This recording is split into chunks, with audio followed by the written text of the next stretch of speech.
हे प्रिय मित्र, अब हम पहुंचते हैं भगवत गीता के 11वें श्लोक पर, जहां अब दुर्योधन अपनी सेना में उत्साह भरने का प्रयास करता है।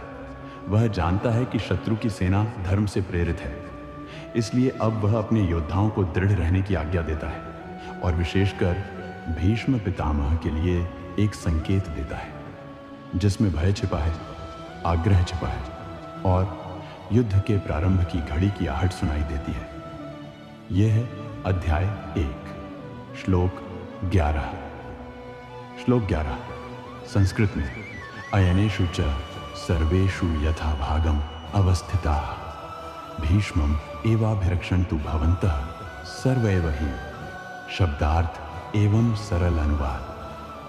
अयनेषु च सर्वेषु, सभी मोर्चों पर, यथा भागम अवस्थिताः, जहां जहां जैसे जैसे तुम नियुक्त हो, भीष्मम् एव अभिरक्षन्तु, तुम सब केवल भीष्म पितामह की ही रक्षा करो। भवन्तः सर्व एव हि, हे सभी योद्धाओ, तुम सभी। भावार्थ, दुर्योधन अपने सेनापतियों से कहता है, हे वीरों, तुम सब अपने अपने मोर्चों पर डटे रहो, परंतु एक बात विशेष ध्यान रखो, सभी मिलकर भीष्म पितामह की रक्षा करो। भावार्थ विस्तार से। अब देखो प्रिय मित्र, यहां दुर्योधन का स्वर स्पष्ट रूप से चिंता और भय से भरा है। उसने अभी अभी कहा था कि हमारी सेना असीम है क्योंकि भीष्म हमारे साथ हैं, लेकिन अब वह भीष्म की रक्षा की आज्ञा देता है। यह द्वंद्व क्या दर्शाता है?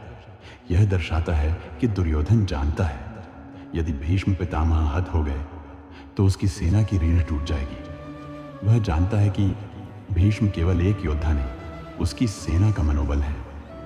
भीतर छिपा संकेत। यह श्लोक दुर्योधन के भीतर छिपे अविश्वास को उजागर करता है। उसने जिन योद्धाओं की शक्ति का गुणगान किया था, अब उन्हीं से कहता है कि सब मिलकर एक की रक्षा करो। यह न केवल भीष्म की महत्ता को दर्शाता है, बल्कि यह भी दिखाता है कि दुर्योधन को अपने युद्ध और उद्देश्य पर पूरा विश्वास नहीं है। इस श्लोक से हमें क्या शिक्षा मिलती है?